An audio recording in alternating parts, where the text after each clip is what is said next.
So I heard it, the confirmation that we are live. So welcome everyone. Thanks for joining. Thanks for taking the time for today's webinar.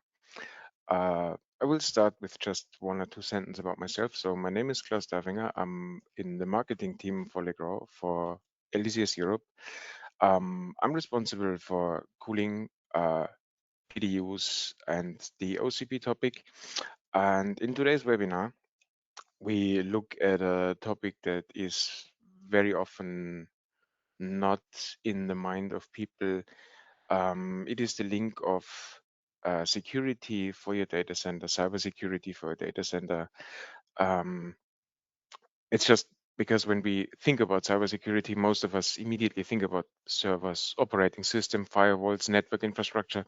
I mean, the usual, which was absolutely true when we think of like a couple of years back. It's completely understandable because that has been traditionally the way and the primary focus of IT and security. Nevertheless, in modern data centers, it has changed significantly over the last decade, you can say so. The intelligent infrastructure that you have more and more within your data center is expanding drastically. When we talk about, for example, intelligent PDUs, power distribution units, KVM system, environmental monitoring, even down to cabinet access control, cooling infrastructure. So all of those are connected to the network. And all of those devices, they run their own software, their own system, they communicate with the management platforms, receive firmware updates, and increasingly becoming a part of the operational technology that keeps your data centers running.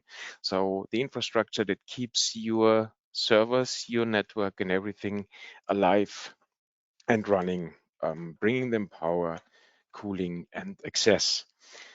So that evolution that has delivered operational benefits, but it also expanded the cybersecurity landscape.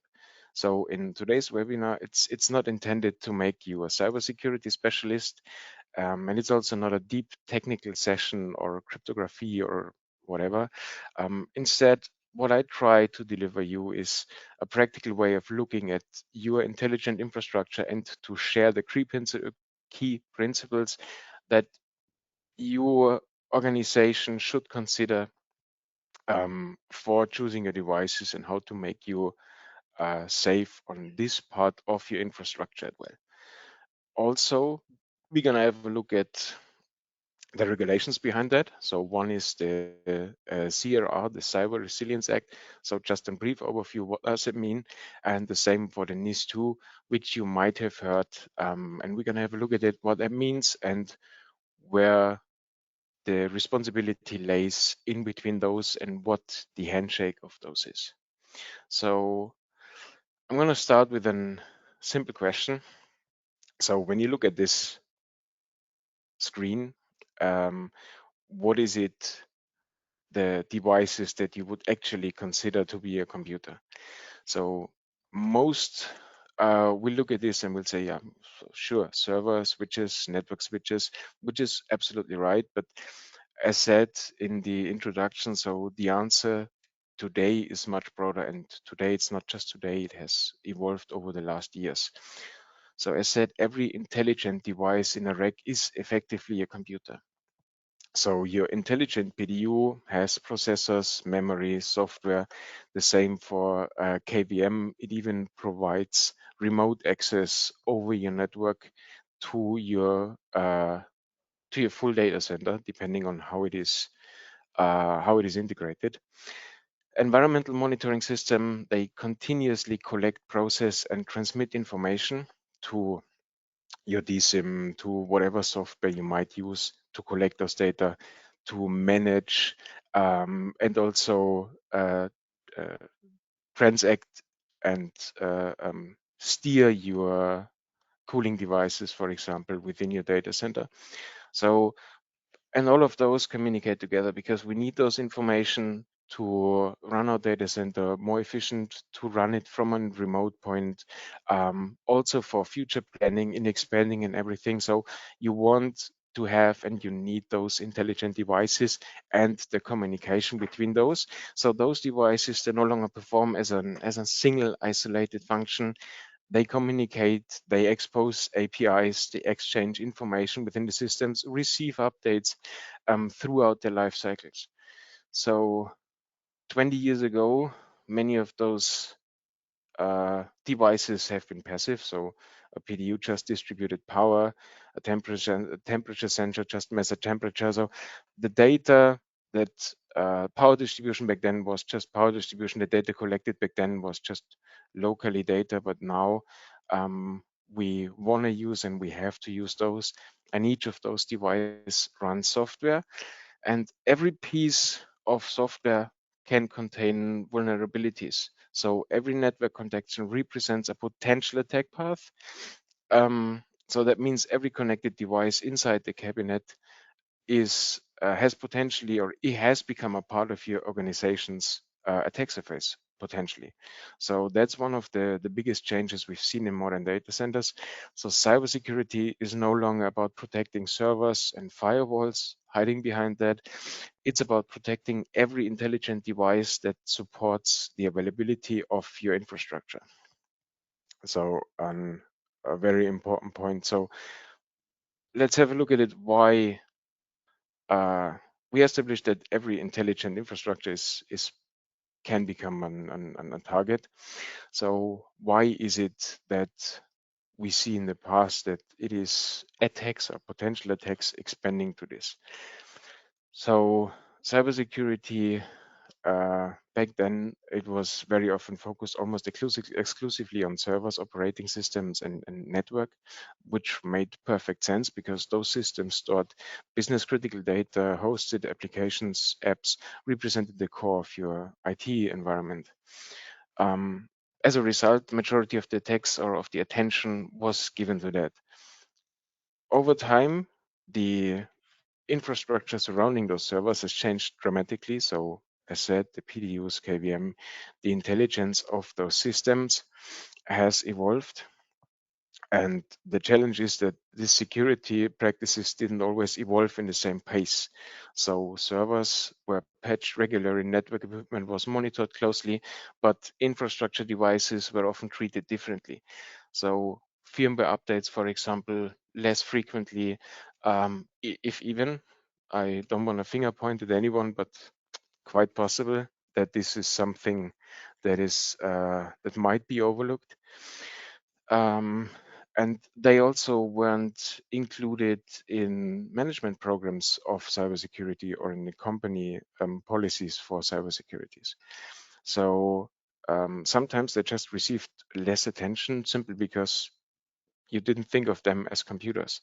From an attacker's perspective, however, it doesn't really matter because an attacker, they don't choose a target because it's called a server or a network switch or a PDU or a KVM.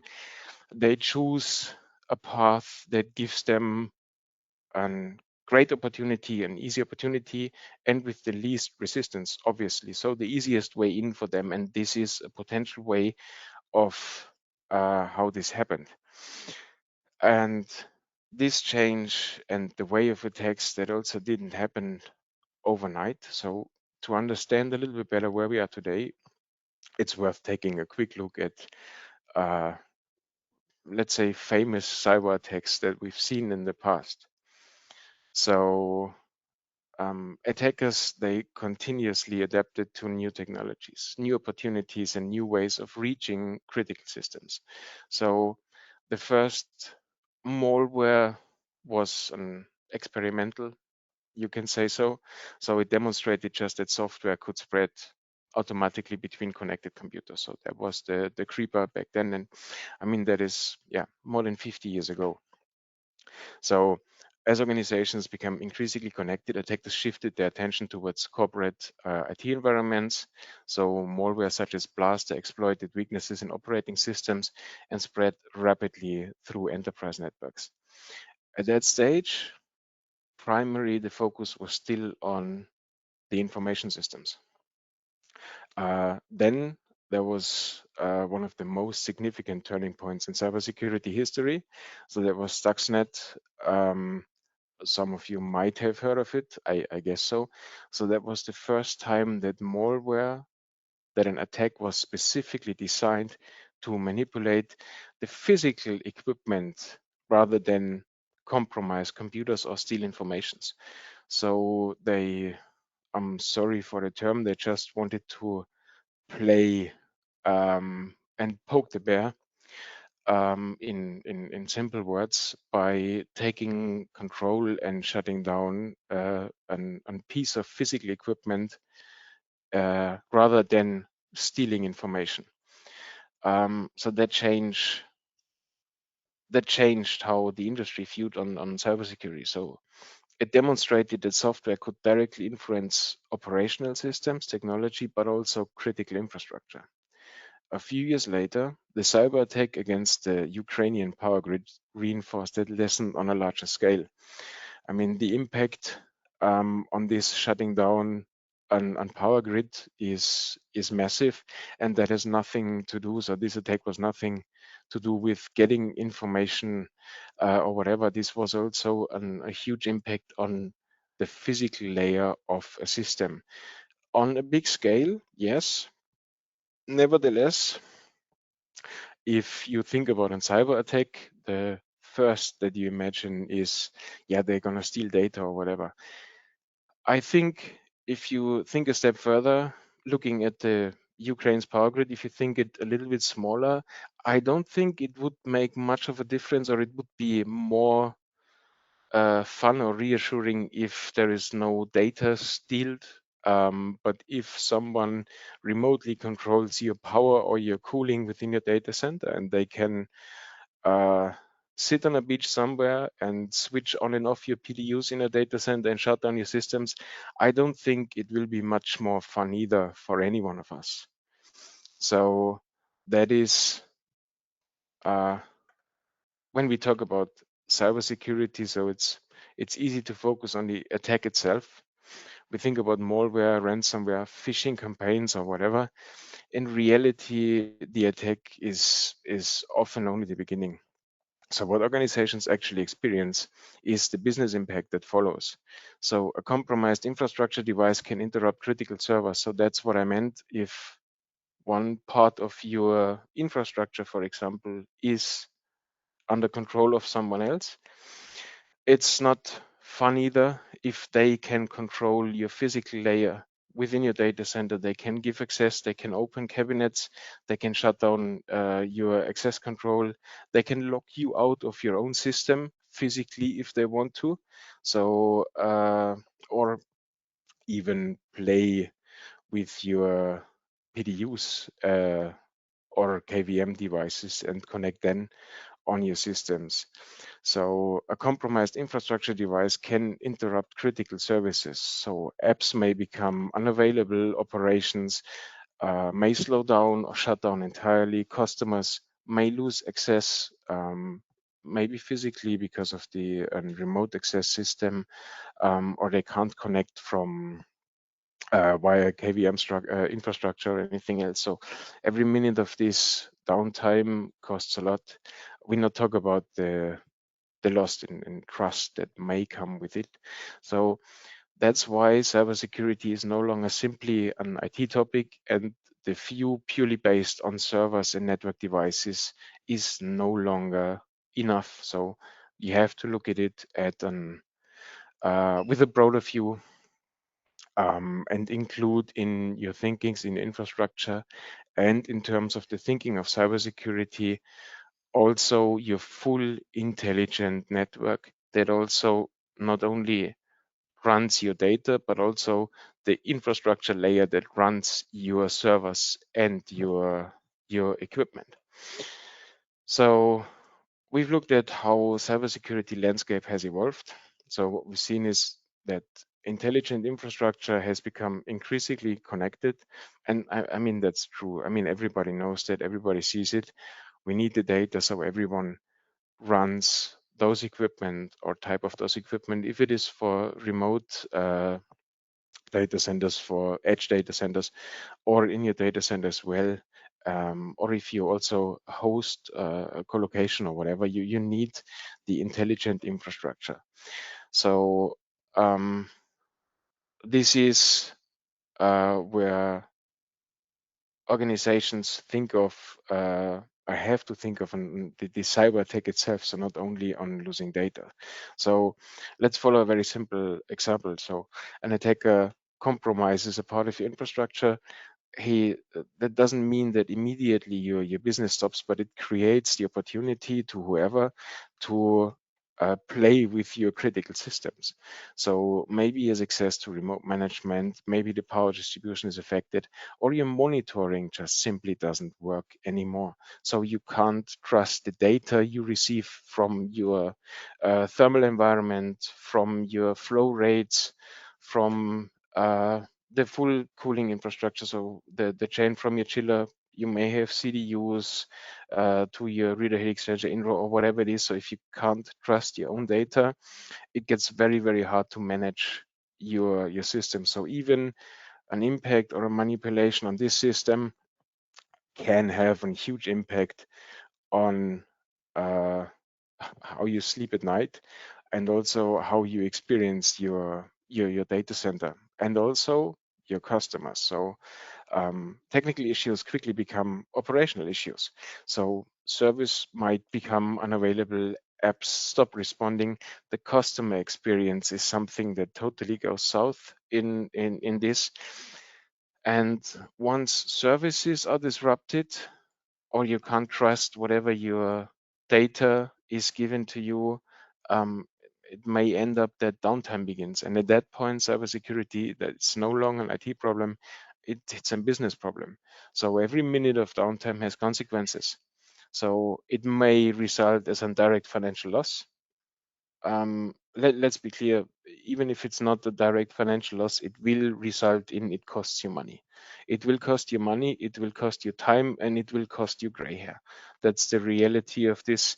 If you just get out with gaining some gray hair, lesson learned, do better, but it very seldom stops there. So what is even worse, or minimum the same as it just costs money, is the loss in trust. So the customer, the confidence in your own system, or if you have customers and hosting systems for that, so the confidence that is damaged in those system or in this structure is what is hurt even more. So reputation damage. If you host systems for someone else, SLAs and penalties may also cost a lot of money. So it is way more than, if this is affected, it could be, it will end in way more than it costs just money. So it is always a way bigger thing. The impact could be way bigger than you might see it as first. So if intelligent infrastructure has now become part of the cybersecurity landscape, and the business continuity depends on protecting the infrastructure, so how do we secure it? So how can we sleep at night? How can we save a little bit of gray hair? And how don't we face that someone is switching on and off our PDUs or our cooling because it just makes fun for him?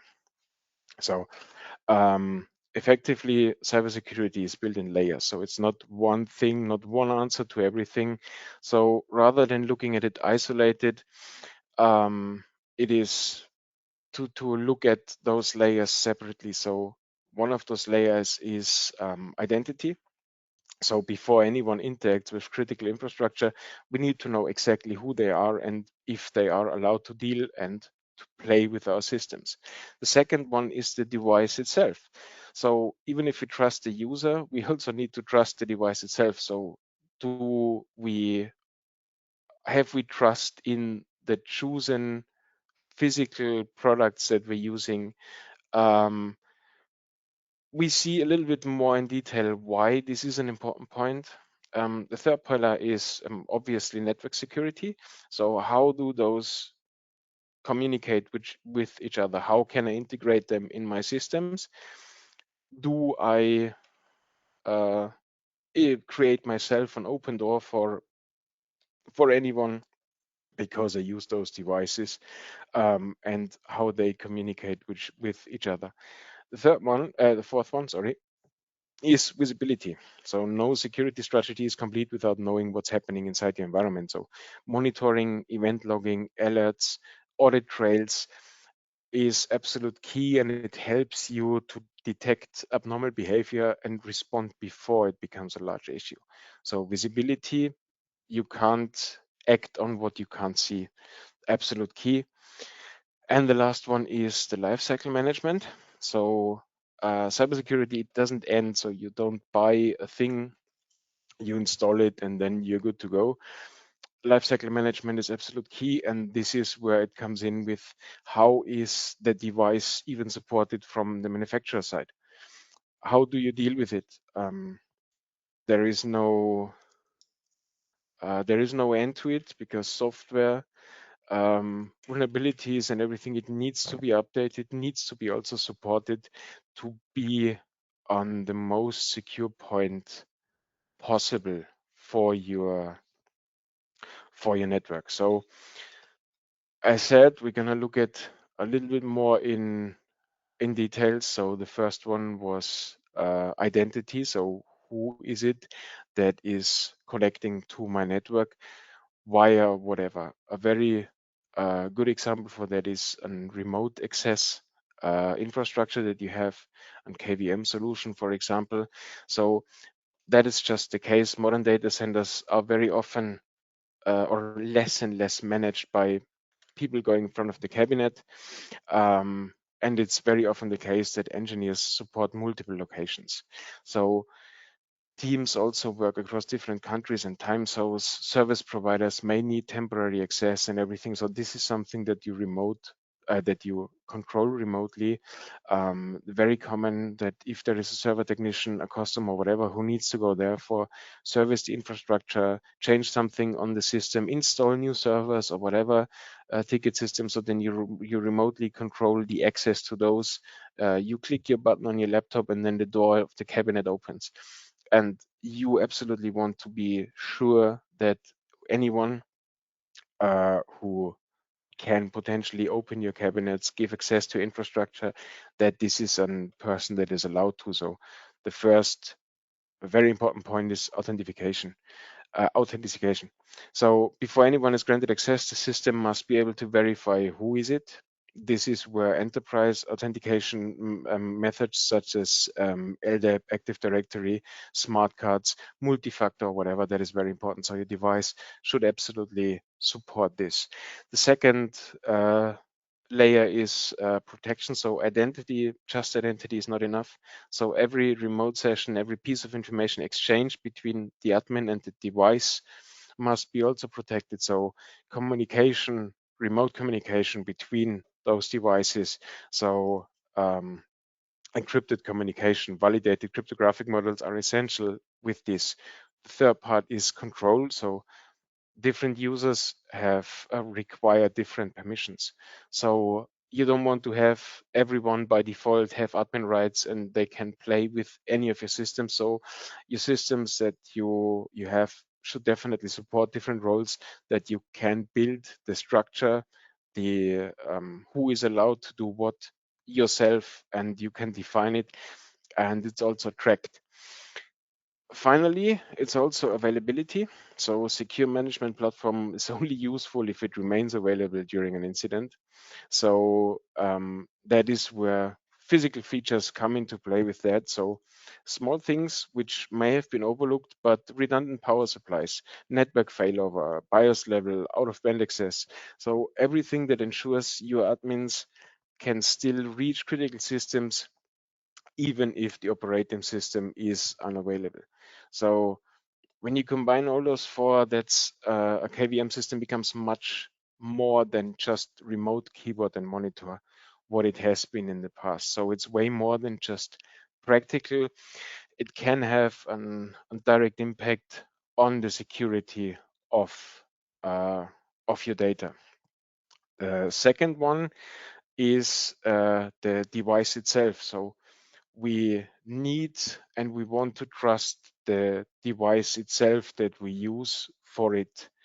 So every intelligent infrastructure device is built on electronic components, has processors in it, a hardware architecture, and ultimately this becomes the foundation of everything else. So if you can't trust the foundation, every software security feature built on top of it becomes less meaningful. So one of the advantages is that the engineering approach is that the manufacturer controls all parts of the device itself. So it is very beneficial that the mechanical design, the electronic hardware design, the overall product architecture is developed specifically for this device in-house, and it's not grabbing something from the market uh, and just plugging it together. So manufacturing your own device is the first layer of security when you build a device for that use, that you can trust the device. Built on this device, it is the communication and the integration on this physical layer that we need to trust. So we know the person accessing our infrastructure, we trust the device itself. The next important layer is making sure that we can trust the communication between those devices.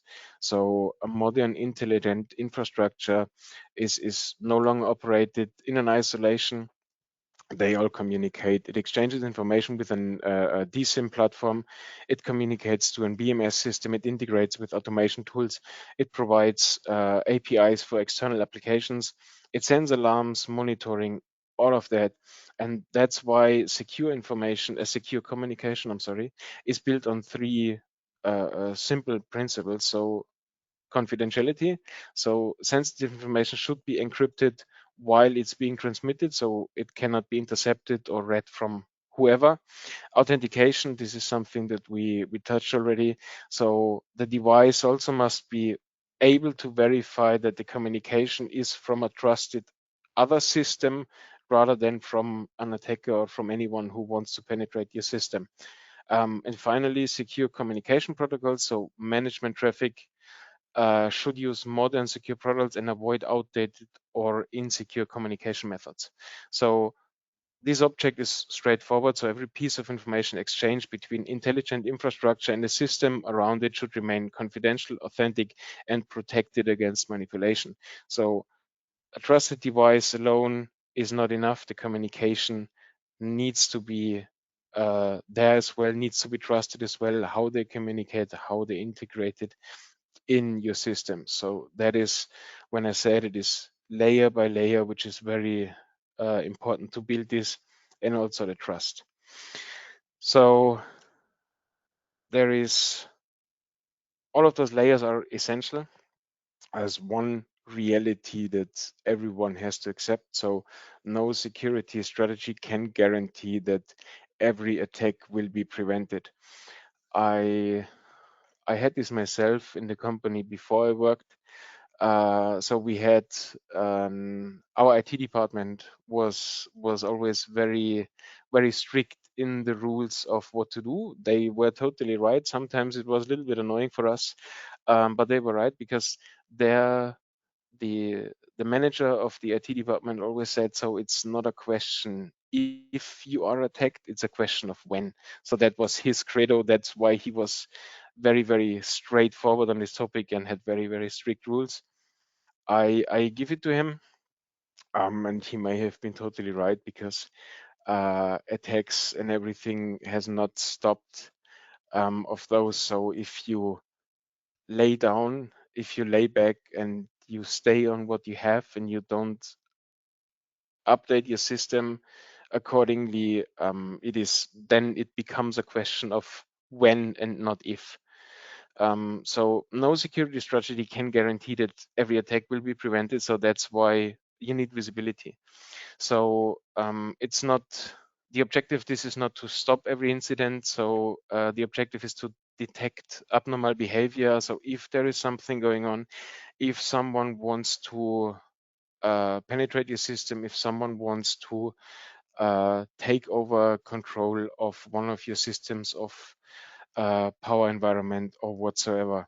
So your intelligent infrastructure continuously generates operational and secure information, which you absolutely need to have. So if it is simple things like successful failed login attempts, so who is on my systems, when did he log in, how long did he stay there, what did he change any of my configurations, environmental alarms, power events, network events, system warnings. So all of those, this is visibility, because I said you can't act on what you can't see. So if you stay blind, you have already lost the race in the worst case, which I hope no one will ever experience.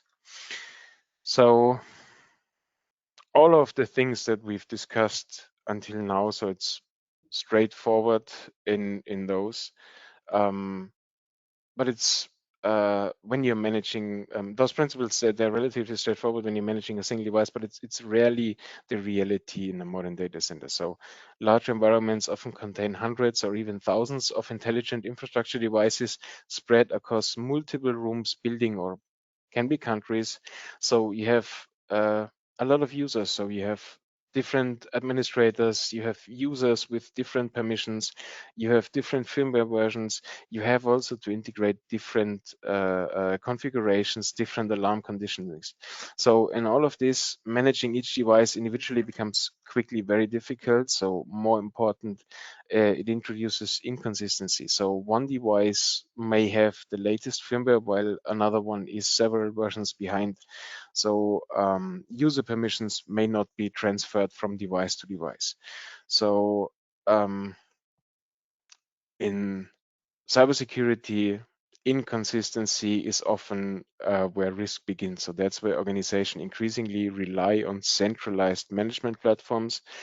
So the object is not simply to make administration easier.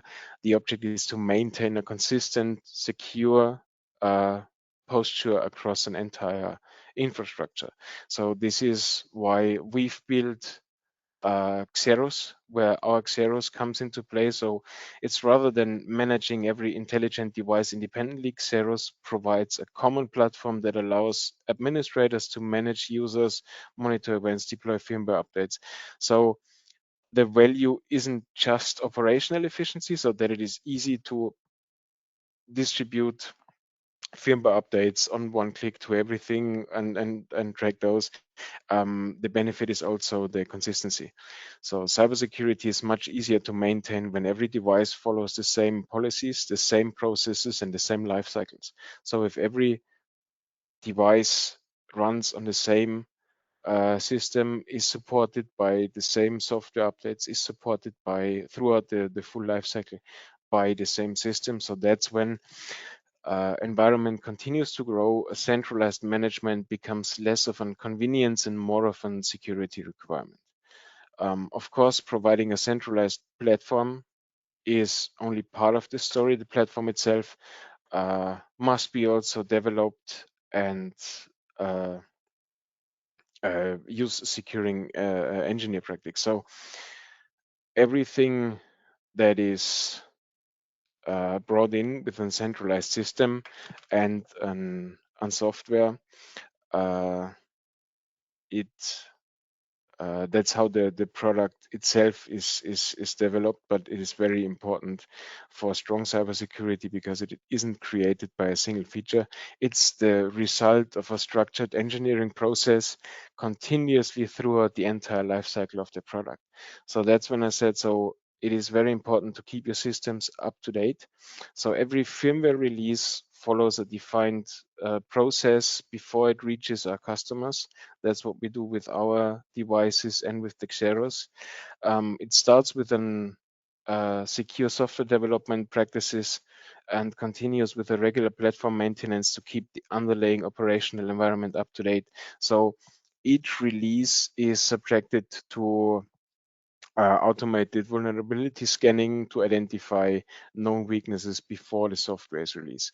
In addition, we have an independent third-party penetration test that helps us validate the security of our platform from attacker's perspective. So with every firmware release, to keep it up to date, to keep it secure, which we have a major release every 6 months, which contains new big features or a full system test run, and minor releases approximately every 2 months for the support of new models, bug fixes, but also keep it up to date on a security point of view. So every release is tested by a third party. If someone can jump in, someone could bring in, if there is a backdoor that someone could use. So that's how we keep our system up to date. First of all, with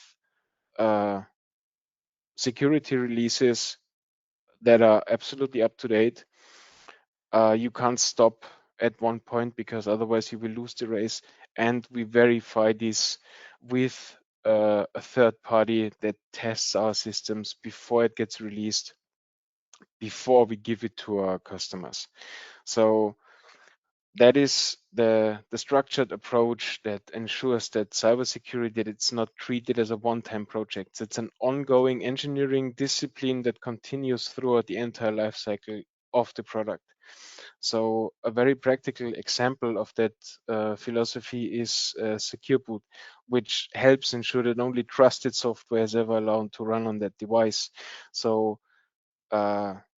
Secure Boot is every time that a device starts, it follows what's known a chain of trust. So rather than loading all the software immediately, the software startup process is divided into several stages. So each stage verifies the integrity and the authenticity of the next stage before allowing to execute. So there are several steps in to verify, hey, this is the software I accept, this is the way I accept, this is where I boot up. So even if in a failure or whatever, we can make sure that no one can use a different software to attack your PDUs, for example, by using an USB device or if it's connected or whatever. So in terms of even a failure, um, a planned one, or if it is an attack, we can make sure that with this feature, no one is able to run your devices or to boot your devices and can attack those via this. So only the firmware that has been approved and is digitally signed by the manufacturer is allowed to run. So that protects the platform against any unauthorized software, malicious modification, tampering with the startup process. So that's very important to remember, that Secure Boot isn't protecting the device while it's already running. It's protecting the device at the very moment when it starts. So every single boot begins by asking one question: can I trust the software that I'm about to execute? And we can make sure that this is the case with our system because of the Secure Boot function built in.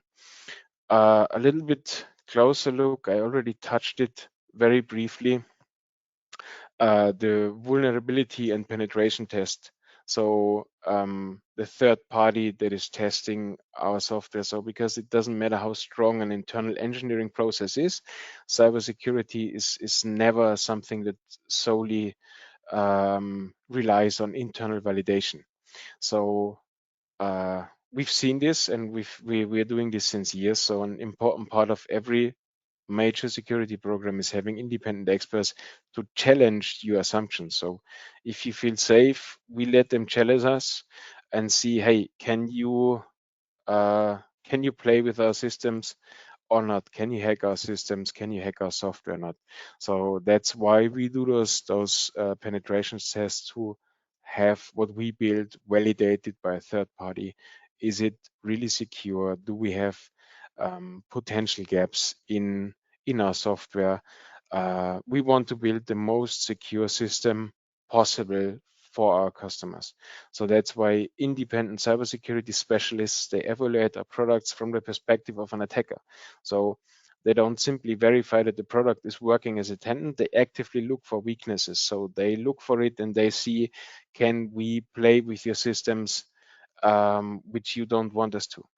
So this objective is not to only to prove the product is secure. The objective is that is continuously identify opportunities for improvement before those weaknesses can be discovered and exploited by a real world environment which no one wants to have.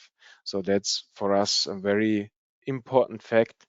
for our systems to have them trusted, and also that you can trust on the security of our systems that runs on our firmware, which is across the platforms for PDUs and KVM, the same as it is for our sensors and the environment sensors. This is increasingly reflected also by regulations such as the Cyber Resilience Act.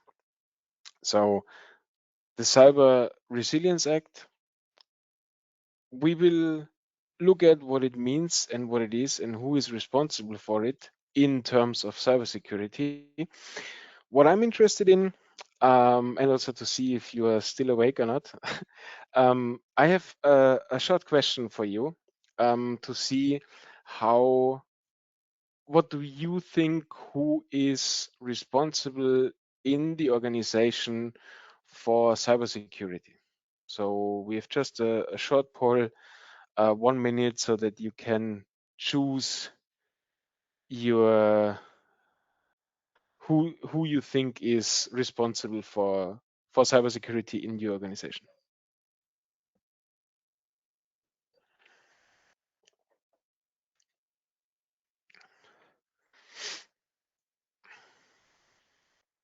Yeah, halfway in, we have an yeah, straightforward winner at the moment, which is interesting. IT is catching up, yeah. Let's see.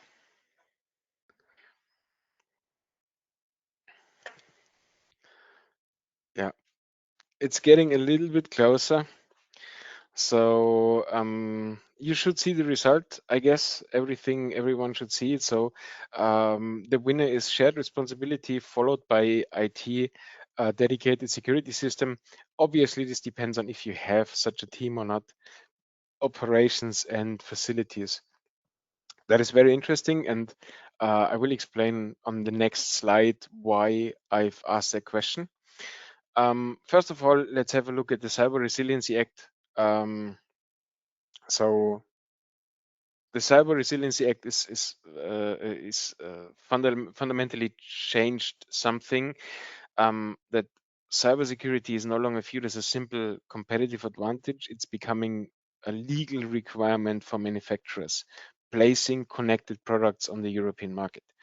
So the regulation applies to products with digital elements, including many of intelligent infrastructure devices, but we've seen so far.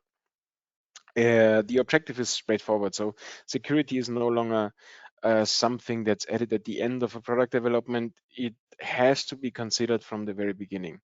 So this is often summarized by 3 principles. So secure by design, meaning building security into the product at the earliest stage of development, which starts at the physical layout of the devices. Secure by default, so ensuring that products are delivered with secure configurations rather than relying on customers to secure them afterwards. The third one is security throughout the life cycle. So maintaining products through vulnerability management, firmware updates, and ongoing security improvements for as long as they are supported. So this is where the responsibility totally is on the manufacturers of those products. So cybersecurity no longer ends with the product when the product leaves the factory. It is an ongoing commitment throughout the product supported lifecycle. So whoever uses this can be sure that the software and the security features are kept up to date while using this. And the Cybersecurity Act that comes within the NIS2, which some of you might have heard, and that's why I asked the question, because the NIS2 is compliance. So NIS2 complements the approach of the Cyber Resiliency Act, but it focuses on a different group. So instead of the manufacturers, this is where it focuses on the organization of the who operates the critical infrastructure. So that includes data centers, cloud providers, telecommunication, energy, and everything. So the objective of NIS2 is pretty much straightforward. So it aims to improve the cyber resilience of those organizations by strengthening how they manage cybersecurity risk and response to these incidents. So one of the biggest changes introduced is no longer viewed as a sole IT responsibility, it becomes an organizational responsibility. So in the NIS2, it is stated that the responsibility lies within the senior management. So the senior management is responsible to implement those NIS2 and is responsible to ensure appropriate governance is in place to make cybersecurity part of the organization overall risk, so that there is no guessing and no finger pointing needed who has to take care of it, who needs to take care of it. And that is a very important shift, that there is someone who has to implement this and who has to do it. So historically, cybersecurity discussions often remain within the IT department. Today, it's increasingly evolved to the executive leadership, because cybersecurity directly affects business continuity, operational resilience, and regulatory compliance. So while the Cyber Resilience Act is manufacturers to build secure products, NIS2 asks organizations to operate those products securely. And together, those two regulations, so they go hand in hand, they strengthen the cybersecurities from both sides. So what does NIS2 actually expect an organization to do? So an important point is to understand that NIS2 doesn't tell organizations which product they must buy or which technology they must use. Instead, it defines the outcomes organizations are expected to achieve. So in its core, NIS2 expects organizations to understand and manage their cybersecurity risk. That starts with knowing what systems, assets are connected to your infrastructure. So it means controlling who has access to critical systems, ensuring that access is properly managed. So it means also that continuously the monitoring of your environment, so that unusual behavior comes detected and investigated quickly. Organizations also are expected to prepare for incidents. So what if, so you need to have an idea and then plan of what if A happens, what is the outcome, what do I have to do if something is that. Finally, it is also viewed as not a one-time project. As I said, cybersecurity, there is no point at any time that you say, okay, so I've done this, now I am safe for the next year. It's just not reality, especially not in the times that we are living in.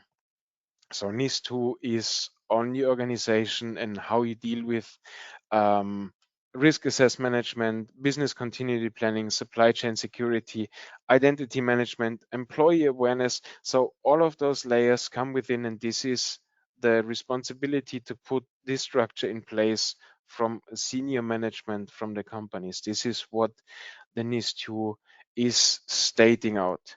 So the shared responsibility, and this is when I said it comes hand in hand, is the combination of both, because both aim to improve resilience, both introduce new responsibilities, both deal with cybersecurity.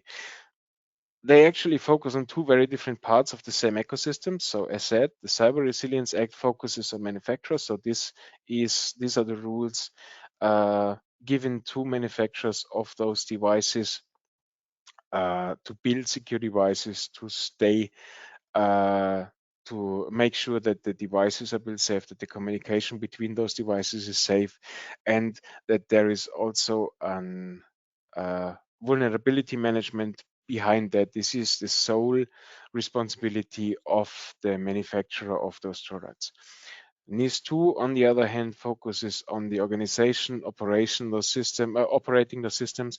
So it's expects to manage cyber risks, implement appropriate security measures, and ensure operational resilience. So neither regulations replaces the other one. They complement each other. One side builds the secure products, the other side that is operates those products security. And only when both responsibilities come together, that's the chance where we create a resilient digital infrastructure. And I think that's one of the key messages that I'd like you to take away from this webinar. So cybersecurity isn't something that is delivered by a manufacturer alone. Also, it is not something that can be achieved by the operator alone. So it requires collaboration.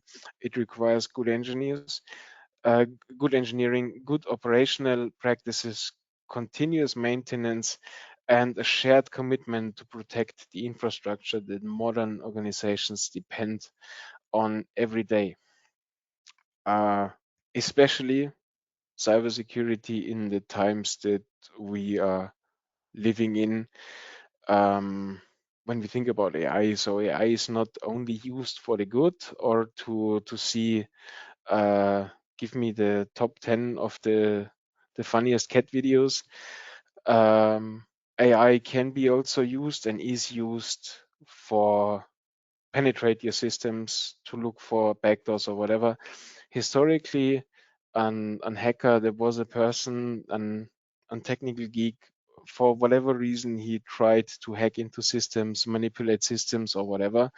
It was still a person behind that. Now we have the person that have fully access to everything that AI brings within. And there is one absolute one massive change in this line. AI just does not sleep. So the attacks and the quantity of attacks is on a whole different level. So it is very important to stay up to date within your systems, especially when it comes to security updates. So that is something that you absolutely should not overlook. It is very important because, as said, it is not only that it changed, it is also the time and how you can get bombarded potentially, how they can look for backdoors in systems. That is just sped up tremendously by the support of AI. So it's not only used for the good. So I want to finish my presentation as I started my presentation, by looking back at the first slide. So if you look at the first slide that we've seen in the webinar, so we're coming back to this. So if you look at this now, would you think differently? I hope some of you are, or you may already have looked at it in a different way. So if you ask yourself now, so which of those devices would you leave unsecured? So is it still that majority of the people would look at servers or switches? Or I hope that I have been able to open the mind and to look at it from a wider point of view, because it's essentially that.